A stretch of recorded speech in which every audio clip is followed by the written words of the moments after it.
Μετά το βίντεο, ο μαυροκορδάτος στη δίκη της Νυρεμβέργης, τώρα. Today is March 21st, 1996. We're interviewing Dmitrius Dvoychenko-Markov.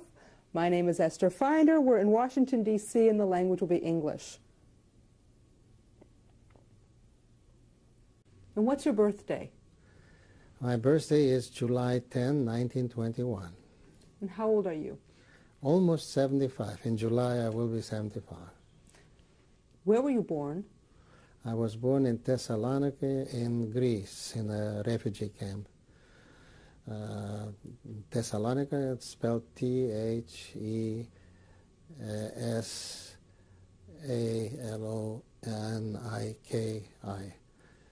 Greece, Greece. Where did you grow up? I grew up in the Kingdom of Romania. Can you tell me about your family? My father was a guard officer of the Tsar in the Crimean Guard Regiment in Yalta and Livadia. And he fought as a student, as a volunteer in the Russian-Japanese War, was taken prisoner by the Japanese. He also fought the Balkan Wars as an advisor, a military advisor to the Bulgarian army in 1912 and 1913 in the war against Turkey.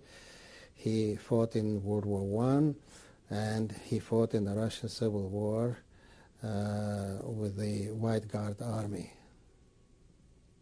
And he fought also in Spain against the communists in the monarchist forces of the Requete, which are the traditionalist Carlistas. My mother is from the Don Cossack region.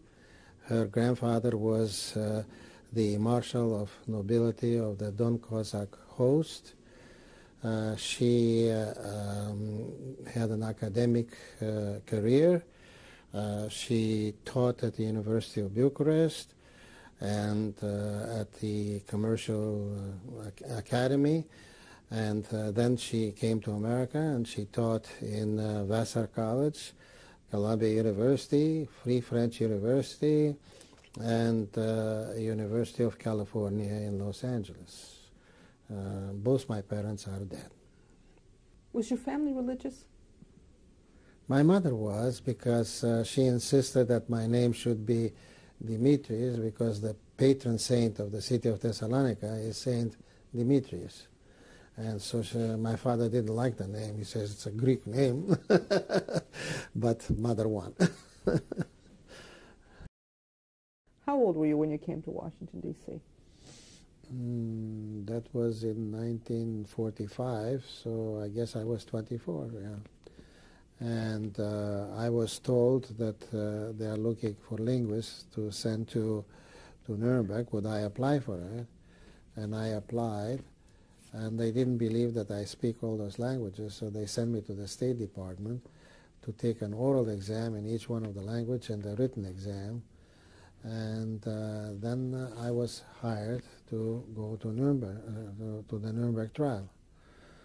And I had to stay at Fort Totem till airplane took off. And we flew to Goose Bay, Labrador. And then from there we were supposed to stop at London, and they didn't stop there, but they stopped in Paris. And then from Paris we flew into Germany. What exactly was your job, and what were your responsibilities? Well, I had several jobs. First I was doing translation, then I was a reviewer, and finally I got a job as a research analyst. And research analyst was a job to work with the American lawyers on the prosecution staff. Many American lawyers did not know any German. All the documents that we captured were written in German, particularly some of them were written in the Gothic script, which is not taught in our American schools. So even Americans who knew German, they couldn't work on these documents. So I had to work a lot of overtime. And what we did, we captured many documents. In fact, the whole file of the Gestapo was neatly in alphabetical order. Himmler did not try to burn it. And we had to read the document and attach to it a so-called analysis sheet to describe in English what the document is all about, particularly the highlights. And then we had to sign the analysis sheet attached to the document and give it to the lawyer. And the lawyer would read our sheet of paper and then decide which part of the document should be introduced as evidence in court, and then send it to the translating division to have a certified translation. Sometimes we had to do some interpreting, like I did interpreting on the Krupp trial, which was stopped, and Krupp went back to business. So that was one trial that was stopped in the middle. But I was working on the main trial against the Nazi government, and I saw all those members of the Nazi government. And one man that did impress me was Goering. Goering was quite deflated, but he is the only one who had the guts to recognize his crimes. He talked for 2 days in his defense, and he said that if I have to start all over again, I would do the same thing because I did it for the greatness of my people. All the other were saying, well, we followed the orders of our Führer. We didn't have our will, so we are innocent. Well, in fact, Ribbentrop went even so far when he was asked, did you drive a certain road in Berlin to work? He says, yes, I did. Did you find that concentration camp that was outskirts of Berlin? He says, no, that's not a concentration camp. That was a home for retired Jews. Ribbentrop was hanged anyway. But it's interesting how 3 people were acquitted. One man was Fritzsche from the propaganda ministerium. He was caught by the Red Army, but the Red Army surrendered it to the Nuremberg trial, and he was acquitted, and the Soviet delegation was awfully mad that we acquitted him. Then the financial wizard, Hjalmar Schacht, was acquitted, and the other one was von Papen, the diplomat who was an ambassador in Turkey. He was defended by his own son, who was a lawyer. Several lawyers were defending him, and he was free. So 3 were acquitted. And others got 20 years and so on. One fellow who was, I think he was honest, was that fellow who, the architect, he wrote even a book, Speer, Albert Speer. He was a young man without a job, and the Nazi party offered him a job, so he joined it. He was horrified what was done to the Jews, and he definitely was sorry what was done to innocent people. So he came up, he was not hiding. I mean, he came up into the open. That's why he got only 20 years. But others, like, for example, Streicher, who was in charge of an anti-Semitic paper, the Stürmer, he definitely denied many of his crimes. His farm that was on the outskirts of Nuremberg was taken over by victims, Jewish victims, and they had the Israeli flag there, and they were learning farming on his farm. That Streicher, when he was hanged, his last word was Purim.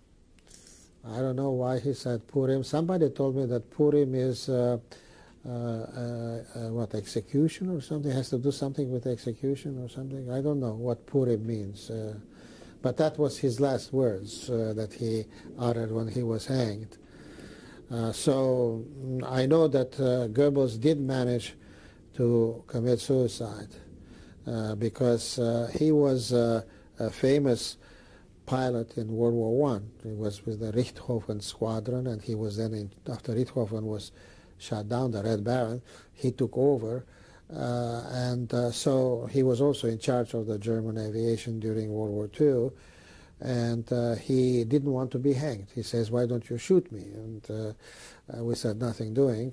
Criminals will be hanged." So I was told that he hid his poison pill in a toothpaste, because every prisoner that we took, we searched them thoroughly, because each Nazi member had a pill hidden in his hair, in his rectum, in his mouth. And so in fact, the story about Himmler is that he tried to assume a false identity as a soldier, and he came to the British checkpoint to go to Denmark. And the soldier suddenly noticed on the passport that 2 days ago Himmler signed his passport. And he says, "Yeah, Herr Schneider, you wait here. I have to go to my officer to check your passport." And so he went to the officer and he says, he saw Himmler 2 days ago and we are looking for him. And the officer says, "Well, I don't speak any German, so we have to call the British intelligence officer." So as soon as the British intelligence officer appeared, he said, "Did you search him?" He says, "No, we didn't." "Oh, you better search him. Let's search him." So as soon as they approached him to search, they heard a crushing sound in his mouth. He crushed that pill and dropped dead. So we missed Himmler at the Nuremberg trial. He managed to commit suicide. Another fellow that is still a mystery is Bormann. Bormann took the place of Hess, and he was a deputy Führer, Bormann. Now, there are many theories about Bormann. One German woman, when Berlin was occupied by the Red Army, she saw Bormann in the Soviet headquarters. Our version is that Bormann tried to escape and that he was killed on the streets of Berlin. And the Germans claim that they have found his bones. However, the Soviet intelligence says that no, Bormann escaped to Argentina and was in charge of the Nazi party. Now, the testimony of that woman, some people thought that Bormann was an agent of Stalin who gave Soviet Union some valuable information that was known only by Bormann and Hitler. I don't think that Hitler would send the information to Stalin. So Bormann is a very controversial. In fact, some people maintain that Bormann took a leave from Argentina to visit his wife and children in Germany, naturally under an assumed name. Another mystery at the Nuremberg would be Hess. Hess is quite a mystery because the British doctor that examined him in Spandau, according to the records of World War I, he was bayoneted in the chest. And the doctor was looking for that wound. Nothing was there. Then another thing is that a film was taken when Hess took off in the Messerschmitt to fly to England. And when you look at that photograph, you see the serial number of that airplane. And he was an accomplished pilot. However, the airplane that crashed in England, the pilot was incompetent, crashed, and that serial number is different. So there was a switch. The theory is that probably Hess was arrested by Himmler and killed, and a double was sent in there, because many people, Nazi members that were there at the Nuremberg trial, were asking questions of Hess, and Hess would say, I don't remember, and so on. Then what happened to Hess, he got a life sentence to spend in Spandau. He was all alone while the others served their sentences. And each week, somebody else was guarding the Spandau prison. Once there were the French, then the British, then the Americans, then the Soviets.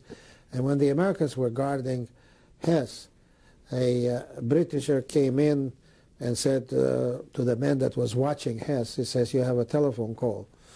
And so the American left Hess there with the Englishman and went to answer the telephone. And when he returned back, he found has dead with a little wire around his neck. Now, you try to commit suicide that way. Put a wire around your neck and try to commit suicide. What would happen? You would pass out before you die. So somebody had to help him. But official now, they say he committed suicide. It's a very curious suicide. I don't know. So that's another mystery that we have from the Nuremberg trial, that has not been yet researched, or maybe it's top secret, I don't know. But it's very curious about these members of the Nuremberg trial. And what's this? This is the identification card issued by the war crimes in Nuremberg. Without this identification card, you couldn't enter into the courthouse. And what's this picture? This picture is where I worked at Nuremberg courthouse. And the boxes that you see there are captured documents that we were working on to get the evidence against the war criminals. And what year was this when this picture was taken? Around 1946. And where it was taken? In Nuremberg, Germany. And what's this picture? This picture was taken in court. On the left is a witness, a Ukrainian girl that knew only Ukrainian at the trial against Krupp. And I was assigned as an interpreter. I am on the right. This is at the Krupp trial, and this is another Ukrainian witness that was used as a slave laborer in the Krupp enterprises. She spoke only Ukrainian, and I was assigned as her interpreter on the right.